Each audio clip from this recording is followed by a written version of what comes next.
നിന്റെ പ്രമാണങ്ങളെ കൃത്യമായി ആചരിക്കേണ്ടതിന് നീ അവയെ കൽപ്പിച്ചു തന്നിരിക്കുന്നു. നിന്റെ ചട്ടങ്ങളെ പ്രമാണിക്കേണ്ടതിന് എൻ്റെ നടപ്പ് സ്ഥിരമായെങ്കിൽ കൊള്ളാമായിരുന്നു.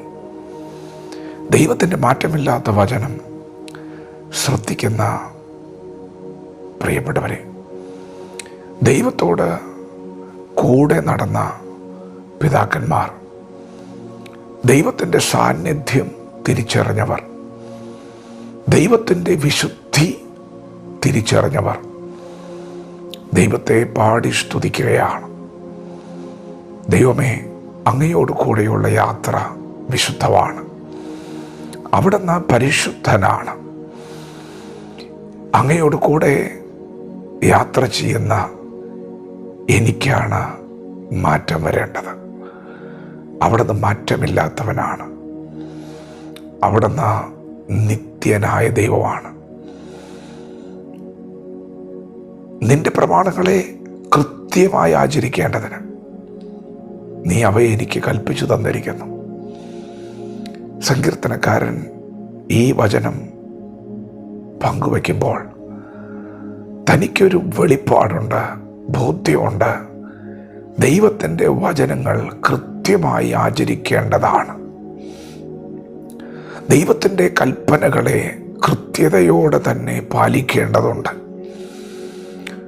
നമ്മുടെ പിതാക്കന്മാരുടെ ജീവിതത്തിലേക്ക് തിരിഞ്ഞു നോക്കിയാൽ നോഹയോട് ദൈവം കൽപ്പിച്ചത് തന്നെ നോഹ ചെയ്തു. മോശയോട് ദൈവം കൽപ്പിച്ചത് തന്നെ മോശ ചെയ്തു. ദാവീദ് ദൈവത്തിൻ്റെ കൽപ്പനകളുടെ വഴിയിൽ നടക്കുവാൻ ഏറെ സന്തോഷിച്ചു. നമ്മുടെ പിതാക്കന്മാരെല്ലാവരും ദൈവത്തിൻ്റെ കൽപ്പനകളെ അങ്ങനെ തന്നെ ചെയ്യാൻ ഇഷ്ടപ്പെട്ടവരാണ്. എന്നാൽ ഇവിടെ ഈ ഭക്തൻ ദൈവത്തിൻ്റെ കൽപ്പനകൾ കൃത്യമായി ആചരിക്കേണ്ടതാണ് എന്ന് പറയുമ്പോൾ തന്നെ അവൻ വചനമാകുന്ന കണ്ണാടിയിൽ തന്നെ കണ്ട് തൻ്റെ കുറവ് സമ്മതിക്കുകയാണ്. നിന്റെ ചട്ടങ്ങളെ ആചരിക്കേണ്ടതിന് എൻ്റെ നടപ്പ് സ്ഥിരമായെങ്കിൽ കൊള്ളാമായിരുന്നു. പ്രിയപ്പെട്ടവരെ, ദൈവത്തിൻ്റെ കൽപ്പനകളെ അനുസരിക്കുവാൻ നാം മനസ്സ് വയ്ക്കുമ്പോൾ പലപ്പോഴും അത് വേണ്ടതുപോലെ അനുസരിക്കാൻ കഴിയാതെ, പ്രായോഗിക തലത്തിൽ കൊണ്ടുവരാൻ കഴിയാതെ വീണുപോകുന്ന അവസ്ഥകൾ ഭക്തന്മാർക്കുണ്ടായിട്ടുണ്ട്. ഇവിടെ ഇതാ ഭക്തൻ പറയുന്നു, ദൈവത്തിൻ്റെ കൽപ്പന അതങ്ങനെ തന്നെ അനുസരിക്കേണ്ടതാണ്. എന്നാൽ എൻ്റെ ജീവിതത്തിൽ ദൈവത്തിൻ്റെ ചട്ടങ്ങൾ അനുസരിക്കുവാൻ സ്ഥിരത കൈവരിച്ചിട്ടില്ല എന്ന് പറഞ്ഞ്, ഇത് മനുഷ്യനെ കൊണ്ട് കഴിയുന്നതല്ലെന്ന് പറഞ്ഞ് പുറകിലോട്ട് പിന്മാറുന്ന ഭക്തനെയല്ല നാം തിരുവെഴുത്തിൽ കാണുന്നത്.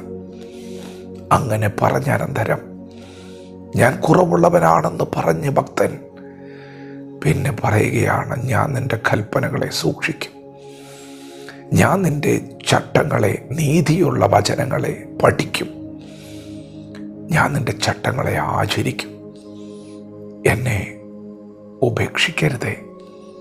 പ്രിയപ്പെട്ടവരെ, ഇന്ന് പകൽ നിങ്ങളുടെ ജീവിതത്തിൽ ചില പരാജയങ്ങൾ വന്നത് കണ്ട്, ചില വീഴ്ചകൾ വന്നത് കണ്ട് നിങ്ങൾ പുറകോട്ട് പിന്മാറരുത്.